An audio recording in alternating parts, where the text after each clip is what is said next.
पंचतंत्र की कहानी। ब्राह्मण, चोर और दानव। एक गांव में द्रोण नाम का ब्राह्मण रहता था। वह बहुत गरीब था।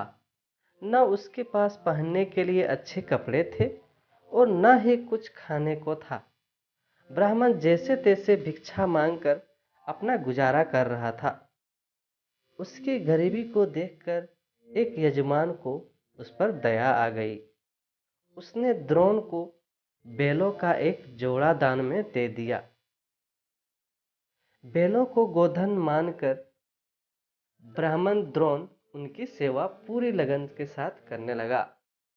उसे बैलों से इतना प्रेम था कि वो खुद कम खाता था, लेकिन बैलों को भरपेट खिलाता था। ब्राह्मण की सेवा पाने के बाद दोनों बैल तंदुरुस्त हो गए। एक दिन हट्टे कट्टे बैलों पर चोर की नजर पड़ गई। बैलों को देखते ही चोर के मन में ही मन बैलों को चुराने की योजना बना ली। योजना बनाने के बाद रात होते ही चोर ब्राह्मण के घर बैल चुराने के इरादे से निकल गया। कुछ दूर चलते ही चोर का सामना एक भयानक राक्षस से हुआ। राक्षस ने चोर से पूछा, तुम इतनी रात को कहाँ जा रहे हो? चोर ने कहा, मैं ब्राह्मण के बैल चोरी करने जा रहा हूँ। चोर की बात सुनकर राक्षस बोला, चलो मैं तुम्हारे साथ चलता हूँ। मैं कई दिनों से भूखा हूँ। मैं उस ब्राह्मण को खाकर अपनी भूख शांत करूँगा और तुम उसके बैल ले जाना। चोर के मन में हुआ कि रास्ते के लिए एक साथी भी हो जाएगा तो इसे साथ ले जाने में कोई बुराई नहीं है।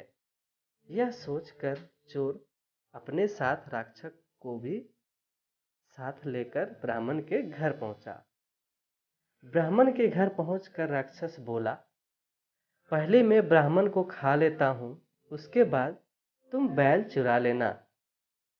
ब्राह्मण ने कहा, नहीं, पहले मैं ब्राह्मण को खाना। अगर तुम्हारे आक्रमण से ब्राह्मण जाग गया तो मैं बैल चुरा नहीं पाऊंगा। फिर राक्षस बोला, जब तुम बैल खोलोगे तो उसकी आवाज से भी ब्राह्मण जागकर अपनी रक्षा कर सकता है। मैं इस चक्कर में भूखा रह जाऊंगा। राक्षस और चोर दोनों इसी तरह बहस करते रहे। एक दूसरे की बात मानने को उनमें से कोई तैयार नहीं था। इसी बीच राक्षस और चोर की आवाज सुनकर ब्राह्मण जाग गया।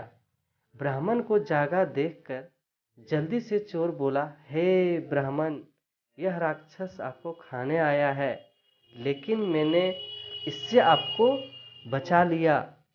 इसने कई बार आपको खाने की कोशिश की, पर मैंने ऐसा नहीं होने दिया। चोर की बात सुनकर राक्षस ने भी तुरंत कहा, नहीं ब्राह्मण, मैं आपको खाने नहीं बल्कि आपके बैलों की रक्षा करने के लिए यहाँ आया हूँ। यह चोर आपकी बैल चुराने आया था। दोनों की बात सुनकर ब्राह्मण को शक हुआ। खतरे को भांपते हुए ब्राह्मण ने फटाफट डंडा उठाया और दोनों को भगा दिया। कहानी से सीख, हमें हमेशा परिस्थिति के अनुसार काम करना चाहिए, जैसे इस कहानी में ब्राह्मण ने किया। उसे चोर व राक्षस की बात सुनने के बाद अपनी आत्मरक्षा के लिए डंडा उठा लिया, तो उस परिस्थिति के लिए बिल्कुल सही था।